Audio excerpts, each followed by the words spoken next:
Hello friends, welcome to my channel let's cook and serve. सबसे पहले तो आप सभी को मेरी प्यार भरी नमस्कार। उम्मीद करती हूँ आप सब ठीक होंगे। आप सभी को लोहड़ी और मकर संक्रांति की हार्दिक शुभकामनाएं। आज मैं आपके साथ मकर संक्रांति और लोहड़ी के पर्व पर जो स्पेशल खीर बनाई जाती है उसकी रेसिपी तो शेयर करूँगी ही, और साथ ही मैं इसके पीछे कारण क्या है, क्यों हम लोग ये खीर लोहड़ी की रात को बनाते हैं, रात को खुले में रखते हैं और अगले दिन हम लोग इसको प्रसाद के रूप में खाते हैं। ऐसा क्यों करते हैं? क्या ऐसा करने के पीछे कोई साइंटिफिक कारण है? क्या कोई सांस्कृतिक कारण है, पौराणिक कारण है, जहाँ फिर ये पोषण से रिलेटेड है कोई कारण? तो ये भी अगर हम लोगों को पता हो कि इस परंपरा के पीछे असली कारण क्या है, ये कब शुरू हुई और इसका महत्व क्या है, तो हम लोग इन परंपराओं को और भी अच्छे से निभा पाएंगे। मैं आप लोगों के साथ अपनी रेसिपी शेयर करती हूँ और आप लोग बहुत प्यार भी देते हो, और मैं ये समझती हूँ कि ये भी मेरा फ़र्ज़ बनता है कि अगर हम लोग कुछ ऐसी डिशेस बनाते हैं जिनका त्योहारों के साथ कोई संबंध है, जहाँ जिनका कोई धार्मिक महत्व है, कोई पारंपरिक महत्व है, तो या साइंटिफिक भी है, तो मैं वो भी आप लोगों के साथ शेयर करूं ताकि आप लोगों को इनका कारण पता चले और आप इन परंपराओं को, इन ट्रेडिशंस को दिल से पालन करें और इनको अपनाएं। आज की वीडियो में हम लोग यही जानेंगे कि ये खीर लोहड़ी के दिन क्यों बनाई जाती है और नेक्स्ट डे क्यों खाई जाती है। क्या ये खीर सिंपल होती है या अलग तरीके से बनती है? सबसे पहले तो खीर बनाने के लिए यहाँ पर मैंने 2 kg दूध है चढ़ा दिया है गैस पर। इसको हम लोग उबाल आने तक गर्म करेंगे।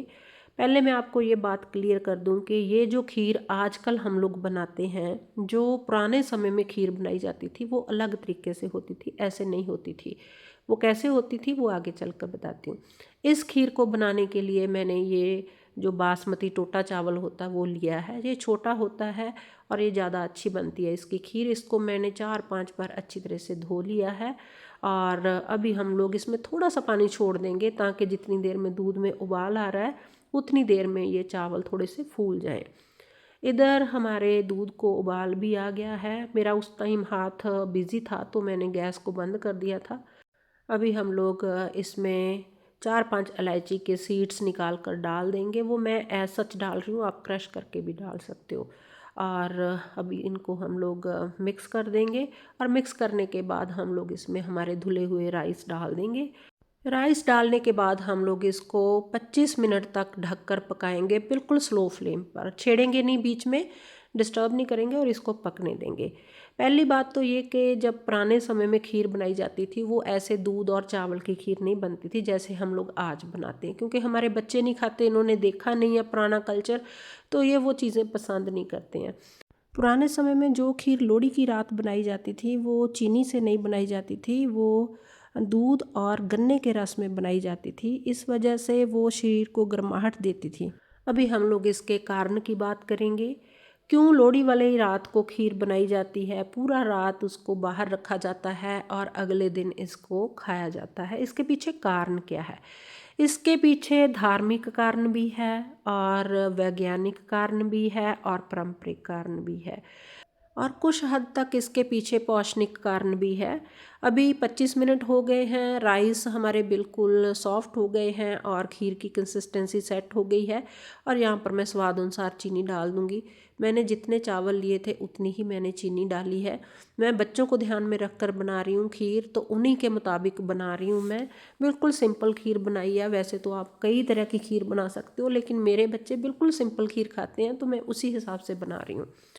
अभी हम लोग इसके पीछे के कारण की बात करते हैं। सबसे पहले हम लोग धार्मिक और पौराणिक कारण की बात करते हैं।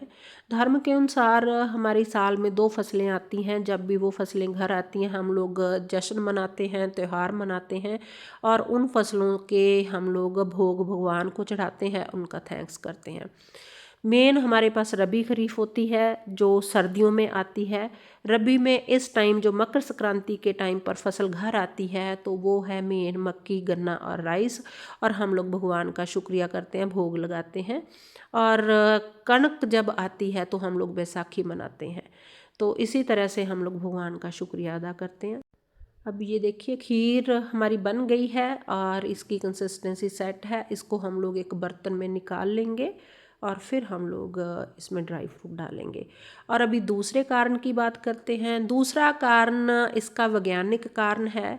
ये माना जाता है कि शरद पूर्णिमा की रात को जो चंद्रमा है उनकी जो रेडिएशन है वो बहुत स्ट्रांग होती है, वो अमृत समान होती है। अगर वो किरणें फूड के ऊपर पड़ती हैं तो हमारा फूड अमृत बन जाता है, उसकी बीमारियों से लड़ने की शक्ति बढ़ जाती है और वो एक प्रसाद बन जाता है जो हमारे शरीर को शक्ति देता है, स्वस्थ रखता है, लंबी आयु देता है। तो इस वजह से अगर हम लोग शरद पूर्णिमा की रात को खीर बनाकर बाहर रखते हैं या खिचड़ी भी बनाते हैं कुछ लोग, तो पूरी रात जो चंद्रमा की किरणें हैं वो खीर में पड़ेंगी और हमारी खीर एक अमृत बन जाएगी जो इम्यूनिटी बूस्टर का काम करेगी और बीमारियों से लड़ेगी।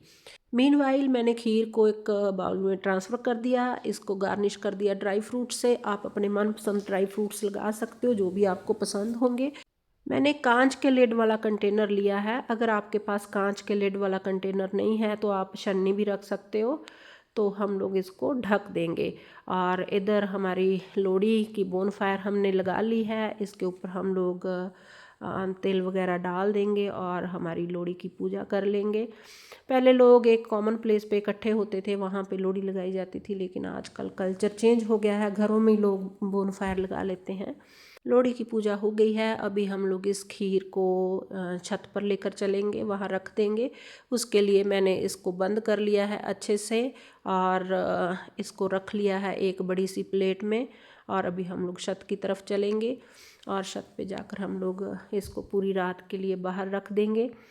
अभी हम लोग गेट खोलकर बाहर की तरफ चलेंगे। एक्चुअल में मेरा रेसिपी का चैनल है, मैं आप लोगों के साथ रेसिपी शेयर कर रही हूँ, लेकिन आज मैंने ये जो ऊपर आने का क्लिप, जहाँ बाहर जाने का नाइट व्यू का क्लिप डाले हैं, ये जस्ट मैंने जो एक्सप्लेन करना था उसको एक्सप्लेन करने के लिए टाइम चाहिए था, वो टाइम मैनेज करने के लिए मैंने डाले हैं। ये हम लोग छत पर आ गए हैं। ये हमारे आउटसाइड का व्यू है घर के बाहर का। और अभी हम लोग छत के ऊपर हमारी एक कुर्सी के ऊपर हमारी खीर को रख देंगे। खीर हमारे यहाँ पर सेफ़ है, कोई हमारे यहाँ पर एनिमल्स या बर्ड्स वगैरह रात को नहीं आते हैं। और ये देखिए नेक्स्ट डे हो गया है। मेरे हस्बैंड मेरे उठने से पहले ही खीर उठाकर अंदर ले आए और ये देखिए।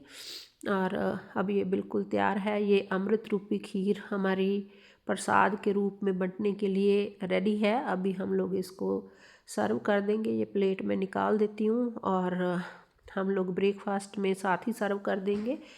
खीर को तो हम लोग सर्व कर ही रहे हैं और साथ ही हम लोग तीसरा रीज़न भी डिस्कस करते हैं। इस परंपरा के पीछे तीसरा कारण क्या है। तीसरा कारण पौष्टिक कारण है। जब मकर संक्रांति और लोहड़ी आते हैं तो सर्दी बहुत ज़ोरों पर होती है और शरीर को गर्माहट वाली चीज़ें चाहिए होती हैं। शरीर का टेम्परेचर मेंटेन करने के लिए एक्स्ट्रा एनर्जी की ज़रूरत होती है। अगर ऐसे में हम लोग कुछ गर्माहट देने वाली चीज़ें खाते हैं, जहाँ हम लोग ऐसे फूड्स खाते हैं जिनमें शक्कर ज़्यादा है, मीठा ज़्यादा है, वो हमें ज़्यादा एनर्जी देगा, तो हम लोग अपने शरीर को सर्दी से बचा सकते हैं। तो पुराने समय में खीर में डाला जाता था गन्ने का रस और वो काफ़ी गर्माहट देता था बॉडी को। और चावल भी गर्माहट देते हैं, जो हम लोग ड्राई फ्रूट्स डालते हैं वो भी गर्माहट देते हैं। ये देखिए खीर मैंने सर्व कर दी है। आज मकर संक्रांति है, संक्रांत का दिन है और संक्रांत के दिन में हमारे घर में देग भी बनती है। तो ये मैंने देग भी बना ली थी, वो भी मैंने खीर में साथ ही सर्व कर दी है। मेरे घर में खीर और प्रसाद मिक्स करके खाना पसंद करते हैं। उम्मीद करती हूँ आज की खीर बनाने की रेसिपी और इस पवित्र त्यौहार से जुड़ी हुई हमारी परंपराओं के अनुसार जो इन्फॉर्मेशन है वो भी आपको अच्छी लगी होगी। अगर अच्छी लगी है तो वीडियो को लाइक कीजिए, शेयर कीजिए, हाइप कीजिए और चैनल को सब्सक्राइब कीजिए। Thanks for watching.